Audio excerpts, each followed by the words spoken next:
रात्री माऊलींच्या पालखीचं दर्शन घ्यायला आलो होतो, पण असली गर्दी होती ना, त्या गर्दीत पुढं पण सरकाय ना आणि मागं पण सरकाय ना, आणि त्यात दर्शन भेटलं ना, आणि म्हणून तर सकाळी आलो या. तर राम राम मंडळी, मी तुमचा सोन्या व्लॉगर.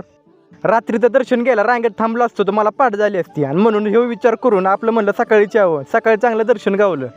आणि दरवेळेस कसं व्हायचं, 2 मुक्काम असायचं, ह्या वेळेस एकच मुक्काम होतं. त्यामुळे लय गडबड आणि लय सगळी पळापळ झाली होती दर्शन घ्यायला. माऊलींचं नाव चरणात आणि हातात टाळ घेऊन वारी चालली पुढच्या दिशेने.